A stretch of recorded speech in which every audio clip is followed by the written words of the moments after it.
आज के टॉपिक में हम कवर करेंगे nature of work done. Nature of work done.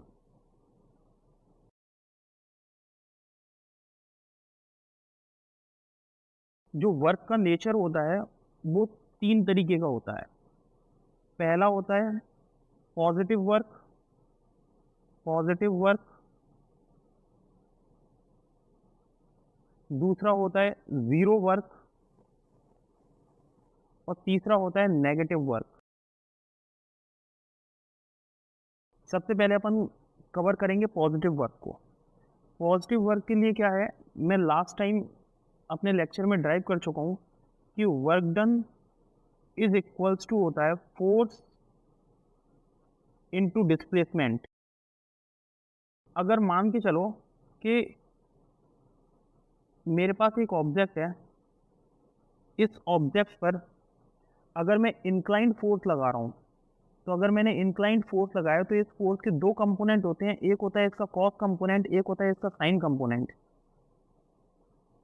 Okay, तो ये जो जिसके साथ एंगल थीटा बनता है वो वाला कंपोनेंट होता है एफ कॉस थीटा। और इस चीज को ध्यान में रखते हुए मैंने डेरिवेशन ड्राइव कराया था, उस समय मैंने बताया था कि वर्क को हम लिख सकते हैं F into displacement x into cos theta. क्योंकि वर्क डन की जो डेफिनेशन है वो डेफिनेशन ये कहती है कि the component of force, the component of force, ये फोर्स है इसका component, into displacement, component of force in the direction of displacement into displacement.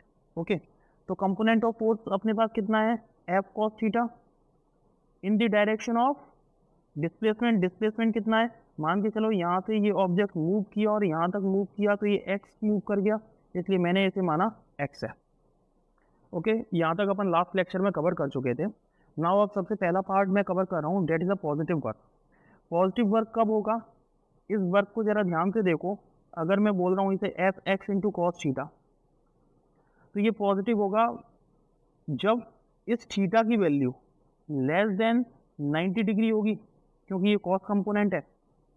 Okay, और इसे अपन बोलते हैं लेस देन 90 को एक्यूट एंगल। एक्यूट एंगल, अगर मुझे एक्यूट एंगल मिलेगा मींस वर्क डन क्या है, पॉजिटिव है। सेकंड पॉइंट जरा ध्यान से सुनो, ये है first point, means theta should be less than 90। अब सेकंड पॉइंट सुनिए, इफ वर्क हमें पॉजिटिव चाहिए तो फोर्स और डिस्प्लेसमेंट इन दोनों की डायरेक्शन सेम होनी चाहिए, सेम डायरेक्शन होनी चाहिए। अगर ऐसा है कि फोर्स की और डिस्प्लेसमेंट की सेम डायरेक्शन है तो इसका मतलब ये है कि ये जो होगा वर्क डन वो होगा पॉजिटिव वर्क। जैसे मैं सबसे पहला एक एग्जांपल लेकर लेकर चल रहा हूँ पॉजिटिव वर्क के लिए। मान के चलो कि मेरे पास एक ऑब्जेक्ट है, ये रहा। ये ऑब्जेक्ट ग्रेविटी के अकॉर्डिंग मीन्स ऊपर से इस ऑब्जेक्ट को मैंने फेंका नीचे की तरफ। नीचे ये जमीन है, सरफेस, सरफेस पर अगर मैंने इस ऑब्जेक्ट को फ्री छोड़ दिया, जब ये ऑब्जेक्ट फ्री नीचे की तरफ मूव कर रहा है तो अपन एक बात जानते हैं कि यहाँ पर जो इसका वेट आएगा वो आएगा mg, मास इस बॉडी का, इनटू ग्रेविटी, वेट। वेट की इसकी डायरेक्शन कितनी कौन सी है, ये वाली डायरेक्शन। और वेट क्या होता है, फोर्स के इक्वल होता है, force is equal to mg। क्यों, क्योंकि mg की जो यूनिट होती है वो न्यूटन होती है और फोर्स की यूनिट भी क्या होती है, Newton.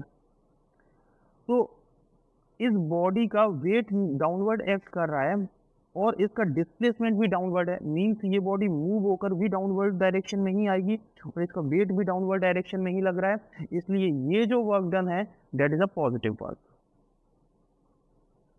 Work positive, work positive. Second example, एक अपने पास कार्ट है, मैंने माना ये कार्ट है, इस कार्ट में ये मैंने व्हील लगा दिया, ठीक है। अब इसे है ना, एक घोड़ा है, घोड़ा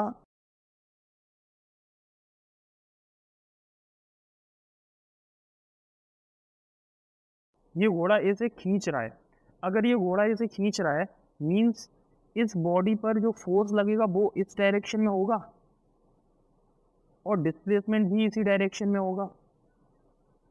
इन दोनों की डायरेक्शन सेम होने की वजह से ये जो वर्क डन होता है मीन्स कौन सा वर्क डन, फोर्सफुल एक कार्ट, अगर ये कंडीशन दिखती है means work done will be positive. Third example में लेकर दिखाता हूँ। मानकर चलिए मेरे पास स्प्रिंग है, ये एक स्प्रिंग है जो मैंने इस वॉल से माउंट कर रखी है। अब ये जो स्प्रिंग है, इस स्प्रिंग को पकड़ करके मैं खींच रहा हूँ, नीचे की तरफ मैं खींच रहा हूँ। तो अगर मैं नीचे की तरफ इस स्प्रिंग को खींच रहा हूँ तो इस पर लगने वाला फोर्स और इसका डिस्प्लेसमेंट डिस्प्लेसमेंट दोनों की ही डायरेक्शन सेम है। तो अगर मैं स्प्रिंग को पकड़ करके खींच रहा हूँ तो इसका भी वर्क डन, स्प्रिंग को अगर मैं पकड़ कर खींच रहा हूँ तो इसका वर्क डन क्या होगा, positive. Okay, now second is the zero work done, zero work done. ये कब होगा, जब work done F into x cos theta के अंदर अगर कॉस थीटा की वैल्यू 0 हो जाए, इसकी वैल्यू 0 डिग्री कब होगी, जब theta is equals to 90 degree होगा। मीन्स फोर्स एंड डिस्प्लेसमेंट इन दोनों के बीच का जो एंगल है वो 90 डिग्री अगर हो जाएगा मीन्स वर्क डन 0 हो जाएगा। जैसे मैं आप लोगों को एक एग्जांपल लेकर दिखाता हूं कि work done bye centripetal force, centripetal force. जैसे मैंने एक सर्कुलर पाथ लिया, इस सर्कुलर पाथ में मैं एक चीज देखता हूँ कि हमेशा डिस्प्लेसमेंट होता है टेंजेंशियल डायरेक्शन में। तो टेंजेंशियल डायरेक्शन में ये हो गया डिस्प्लेसमेंट, जैसे मैंने माना कि एस ये डिस्प्लेसमेंट है टेंजेंशियल डायरेक्शन में। ओके, और इसके परपेंडिकुलर डायरेक्शन यानी इस डायरेक्शन में सेंटर की तरफ जो फोर्स लगता है that is a centrifugal force, sorry centripetal force. जैसे आप लोगों ने सुना है कि ये अपन साइकिल चलाते हैं, तो साइकिल चलाते हैं तो ये जो सर्कुलर पाथ होता है, जिस पाथ पर अपन साइकिल चला रहे हैं, ये कुछ सेंटर की तरफ हल्का सा झुका हुआ होता है। क्यों, क्योंकि यहाँ पर एक सेंटर की तरफ फोर्स लग रहा होता है, जिस फोर्स को अपन बोलते हैं, क्योंकि हम सेंटर की तरफ थोड़े से झुकते हैं, तो ये जो है सेंटर की तरफ एक फोर्स लगता है, इस फोर्स को बोलते हैं सेंट्रीपिटल फोर्स, सेंट्रीपिटल फोर्स। और डिस्प्लेसमेंट सिंस हम मूव कर रहे होते हैं इस डायरेक्शन में, तो इसलिए ये डायरेक्शन होती है वो होती है डिस्प्लेसमेंट की। तो डिस्प्लेसमेंट और सेंट्रीफ्यूगल फोर्स के बीच में एंगल जो बनता है डेट इज 90 डिग्री। इस 90 डिग्री एंगल की वजह से इसका जो वर्क डन आता है वो वर्क डन होता है 0। Means work done by the centripetal force is 0। Why, because of the 90 degree angle. Now अगला एक एग्जांपल और ले रहा हूं। Tension in the string, tension in the string of simple pendulum, simple pendulum.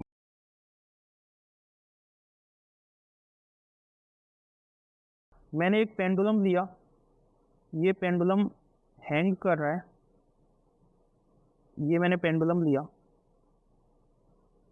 अब इस अगर पेंडुलम को देखूं तो ये पेंडुलम कुछ इस डायरेक्शन में मोशन करेगा, मींस इसकी जो डायरेक्शन होगी वो ठीक इसके परपेंडिकुलर होगी। ये किसकी डायरेक्शन है, मोशन, मोशन मींस डिस्प्लेसमेंट की डायरेक्शन है, ये है डिस्प्लेसमेंट की डायरेक्शन।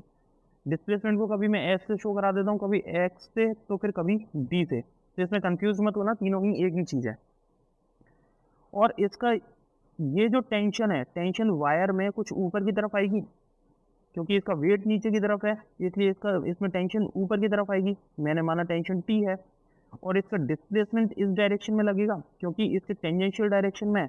तो डिस्प्लेसमेंट और इस टेंशन यानी फोर्स के बीच में जो एंगल है वो है 90 डिग्री, और इस 90 डिग्री एंगल की वजह से इसके अंदर होने वाला, मीन सिंपल पेंडुलम के अंदर होने वाला वर्क डन 0 होता है।